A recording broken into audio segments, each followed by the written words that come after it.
Akaoe, akapotoe, akapotoe.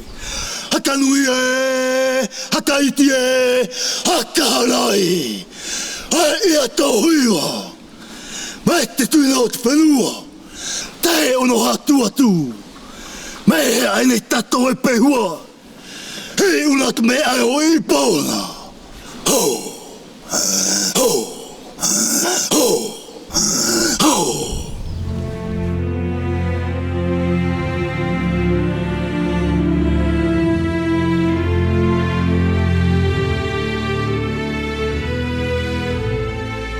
L'île de Hivaoa.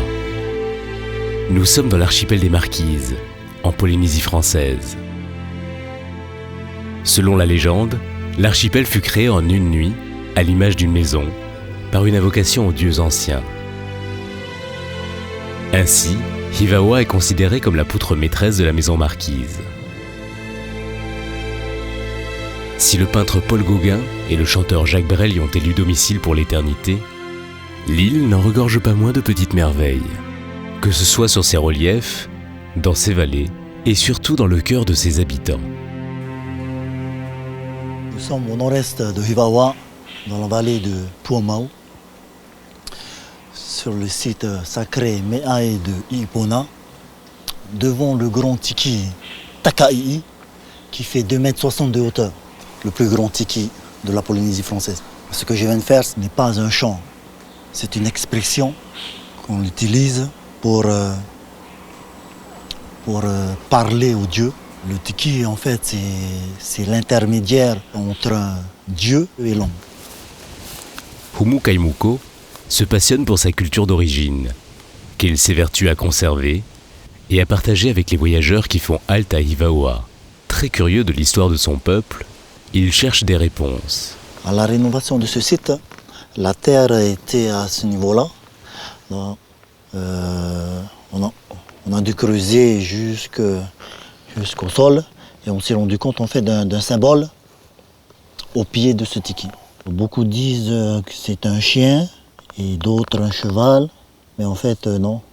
On s'est rendu compte que cet animal représentait un lama. Donc ce symbole a remis en question en fait l'origine du peuple marquisien. Beaucoup disent qu'on vient de l'ouest, d'autres disent qu'on vient de l'est.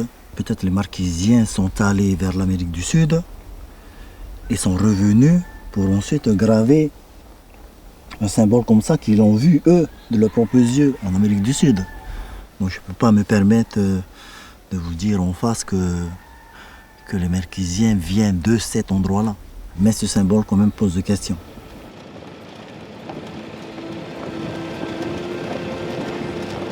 À quelques kilomètres de là, par-delà les grandes falaises qui entourent l'île, Humu veut nous présenter un vieil ami.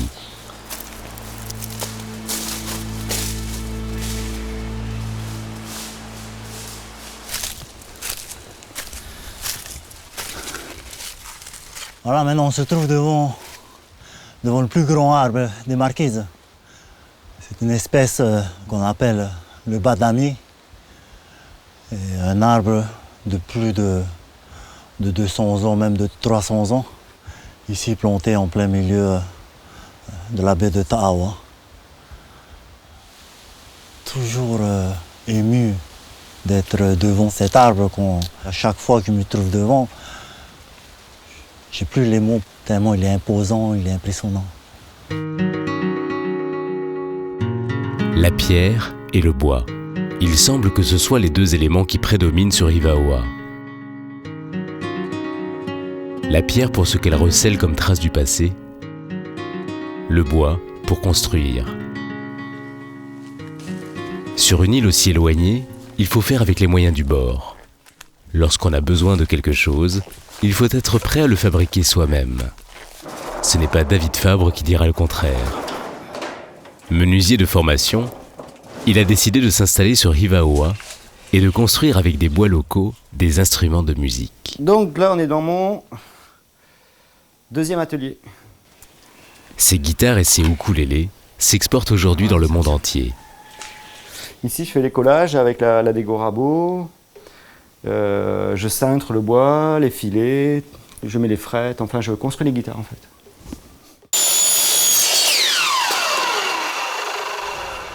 Je prépare mes éclisses.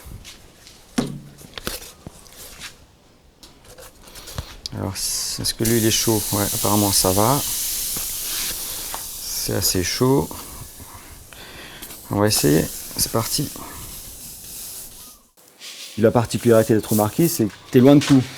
Donc il faut être relativement autonome. Pas trop mal. Il y a plein de bois ici. Donc on travaille les bois d'ici. On travaille les bois d'ici et ça fait quelque chose d'original en plus. Essayer d'avoir une courbe un peu régulière. Les instruments que je fabrique ici, que je crée, ils sont personnalisés. Ils ont une lame déjà due aux essences de bois qui sont utilisées.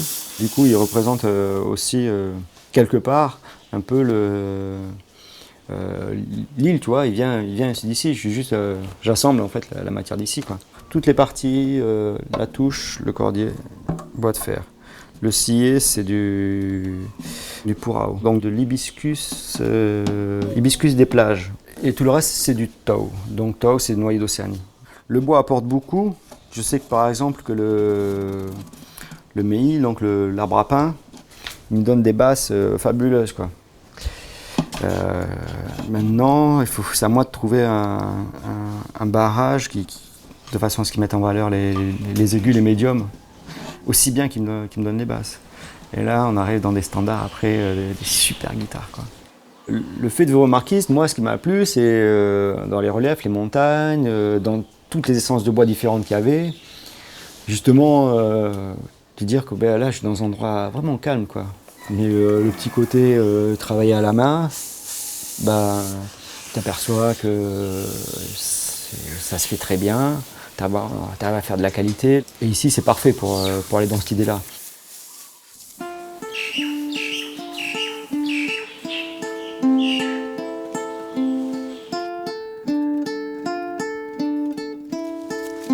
Avancer sur la piste et passer de vallée en vallée, sentir le sol sous ses pieds nus. Oumou fait cela depuis qu'il est enfant. Pieds nus, c'est le mieux parce que tu as plus d'appui. C'est de la terre, c'est sain. C'est plus sain que du béton ou du bitume. On est dans la baie de Hanayapa. Donc on surplombe un peu toute la baie avec Ponika qui est en plein milieu de la baie là. Ponika qui veut dire tête de nègre. Ponika. Quand on est en France, on pense que la Polynésie, c'est le lagon, c'est les récifs. Et quand on est aux Marquises, on ne penserait pas qu'on est en Polynésie, en fait. Hein. Parce que là, on n'a pas tout ça. On a les grandes falaises, les vagues. Donc, chaque île a son charme. Au bout de la piste, la baie de Hanatekua. Oumou vient de temps en temps sur ce terrain familial pour revoir les siens qui ont choisi de vivre là. Ouais, vous voyez comment c'est entretenu. Hein.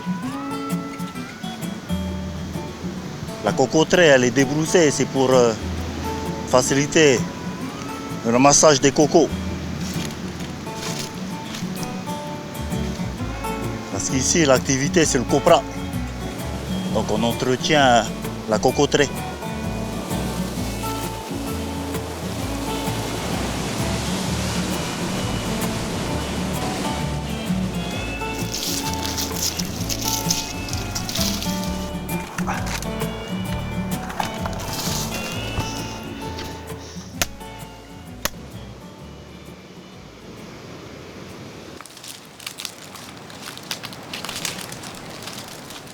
Les femmes sont en pleine activité et c'est Vehine, la grand-tante de Oumou, qui l'accueille. La nature est généreuse sur Ivaoa, mais de nos jours, il faut tout de même un petit peu d'argent pour les accoter. Le copra, la noix de coco dépiautée, est acheté par la fabrique de Moneuil de Tahiti à un prix subventionné. Cela assure quelques revenus aux cultivateurs. Tous les jours, je fais le copra. C'est pas trop dur? Si, c'est 2 Mais comment? Il faut faire pour gagner l'argent.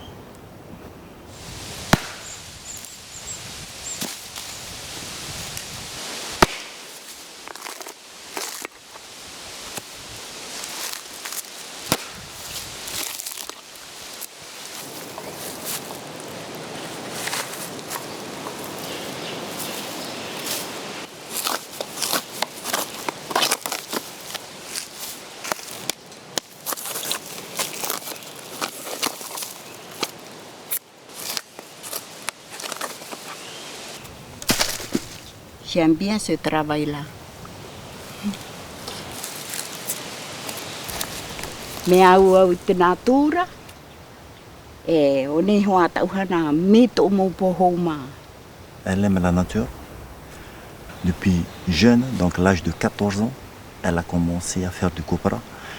Et elle a toujours aimé faire ça. Donc elle ne veut pas lâcher, elle veut garder, donc surtout pas changer.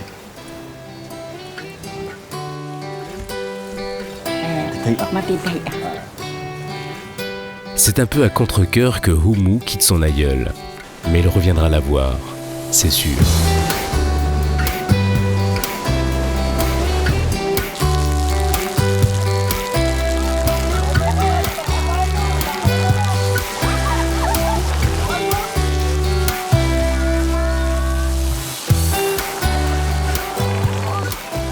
Nous sommes à Atuona, village principal de Hivaoa. Aujourd'hui, c'est jour férié. Et malgré la pluie, un concours de pêche a été organisé par Mano, la commerçante. Sur le quai, on rivalise d'ingéniosité pour pêcher le plus de poissons. C'est aussi une occasion d'être ensemble. Aujourd'hui, on est béni des dieux parce que ça fait combien de temps ça? Ah, ça fait 6 mois qu'on attend cette pluie. Hein. Ça fait 6 mois qu'on attend cette pluie. Alors on ne bouge pas, on reste sous la pluie. Voilà. Et en plus, c'est une pluie chaude. Merci Seigneur. Voilà. On est très actives aux Marquises. Nous sommes des femmes très actives. La preuve, nos hommes ne sont pas là et nous nous prenons en main. Et nous sommes en train de travailler à la maison, bon, à part quelques-uns. Là, c'est beaucoup de femmes avec leurs enfants. Voilà. Et on partage cet amour avec tout le monde. Ben, il faut que dans le monde entier, ça soit comme ça. Hein, Ida? Ah oui. Qu'est-ce que Brel a chanté? Gémir n'est pas... De mise aux Marquises. La pluie est traversière à Hivaoa et le soleil ne tarde pas à revenir. Oumou interrompt sa quête, le temps de cueillir quelques feuilles aux propriétés bien particulières. C'est une plante qu'on a découvert avec une personne qui s'est intéressée à la créologie ici à Hivaoa et qui m'a montré comment tirer un motif d'une pierre. Et ça m'intéresse beaucoup. Ça m'intéresse beaucoup, oui. C'est mon histoire, c'est ma culture. Je suis en train de chercher à gauche, à droite, avec des anciens. C'est quelques histoires ou quelques légendes concernant ce site. Pour le moment, je n'ai rien trouvé, mais je cherche encore.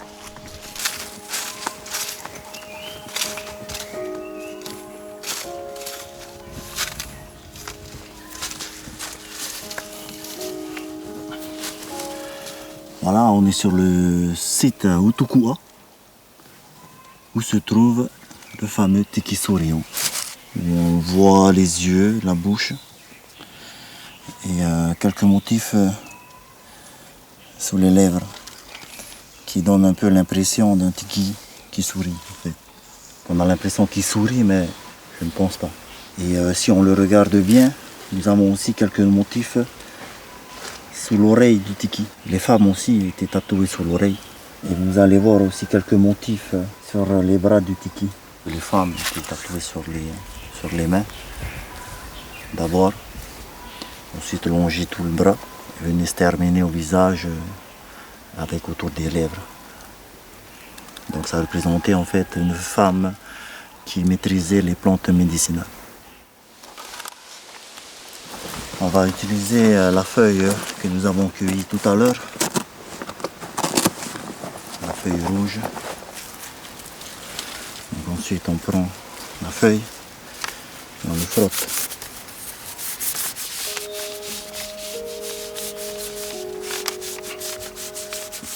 On va faire, on va essayer de sortir sur cette feuille le visage du tiki souriant.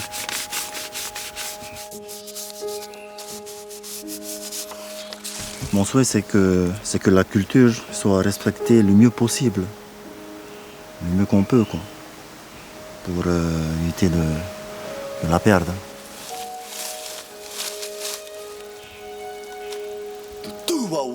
J'ai peur qu'un jour une personne de l'étranger vienne me voir et dise quelle origine tu es, quelle est ton histoire, qui sont tes ancêtres. Et si on n'arrive pas à les répondre, c'est que tu n'as plus de base. Tu sais même pas ce que tu fais ici en fait. Pour conserver cette base, Humu, chaque semaine, s'entraîne avec son groupe Tepua Ofeani. Ce soir, l'assemblée va répéter 2 chants, le rari, une sorte d'hymne du quotidien, et le putu, qui jadis préparait au combat. Le rari, c'est un chant pour parler d'une personne, pour parler de la nature, pour parler de la généalogie. En fait, c'est un peu une discussion ensemble, parlée par tout le monde.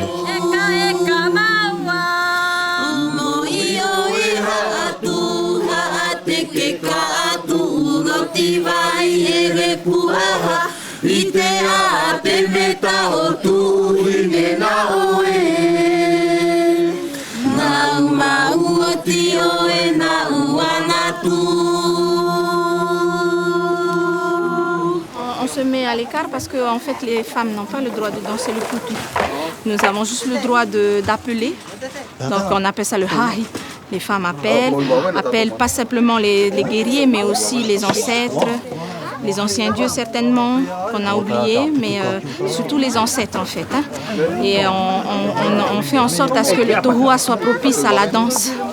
On chante pour préparer le lieu à la danse. Les garçons après ils dansent tout seuls et nous on s'écarte. On n'a pas le droit d'être dedans. Voilà, ça s'appelle un putu. Il y a 2 ou 3 filles qui vont hahi, on appelle ça.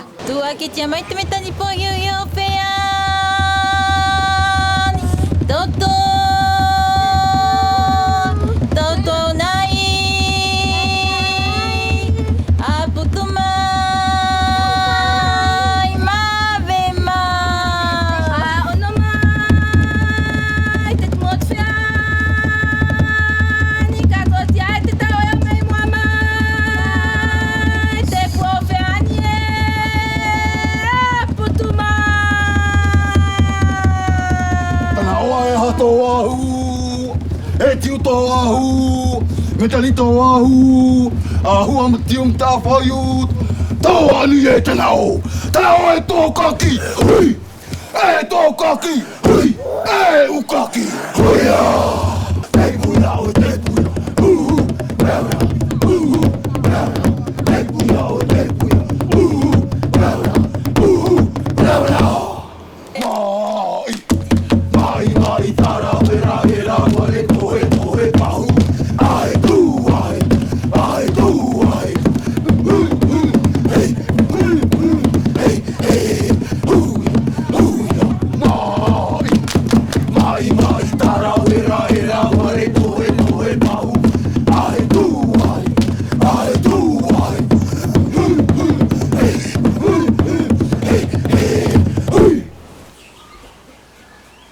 Mais d'où viennent ces chants?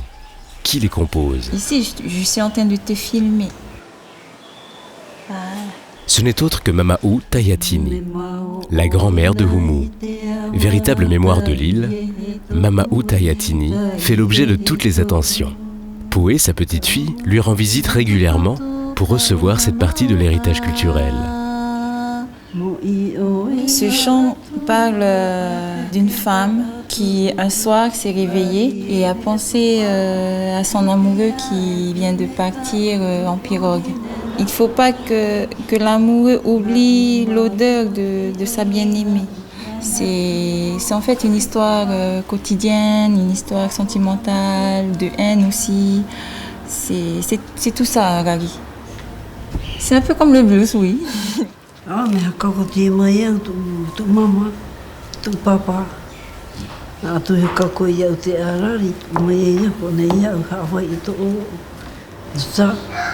Faut pas donner à quelqu'un. Tu mets seulement dans la famille. C'est la famille qui porte.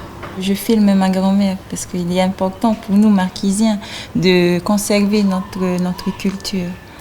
Il y a beaucoup d'anciens qui sont partis sans nous transmettre leur savoir de la culture.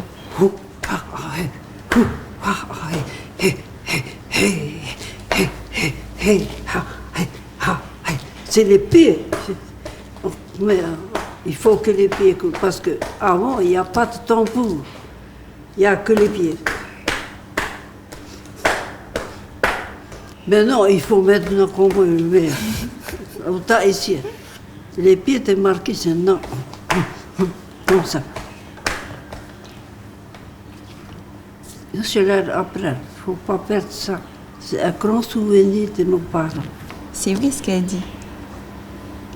On a tendance à virer vers la danse tahitienne. Mais heureusement qu'elle est là. Les chants marquisiens sont aussi quelquefois directement inspirés des sons de la nature. Il suffit d'écouter. Ce que j'aime ici, c'est les sons des vagues qui viennent se frapper contre les rochers. Je pense encore que nos anciens avaient aussi le même son que ça. M'inspire un peu de ces sons-là pour la musique. Alors, je viens souvent ici pour se relaxer. Les Marquisiens aiment bien aussi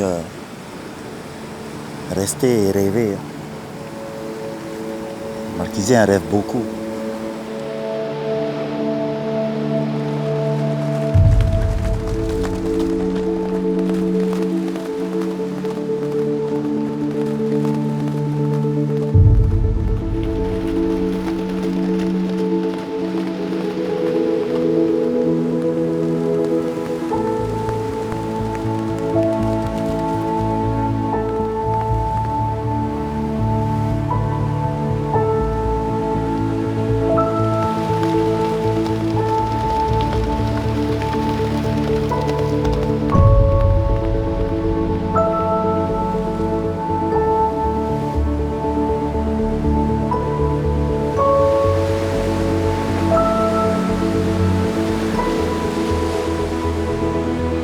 On est heureux à Hivaoa, c'est sûr.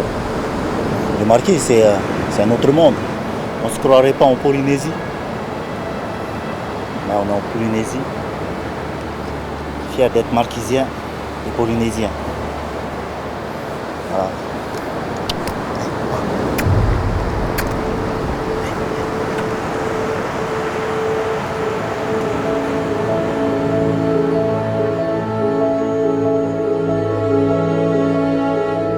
Hivaoa, la pierre, le bois, le rêve. Messieurs les artistes l'avaient bien senti. Sur la poutre maîtresse de l'archipel des Marquises, il y a de la matière à rêver. Quelque part, peut-être que Paul peint les rages et les passions de Jacques, tandis que Brel compose devant les ocres rouges et les bleus violets de Gauguin. Mais ici et maintenant, Oumou et sa famille continuent leur combat pour la préservation de la culture, coûte que coûte.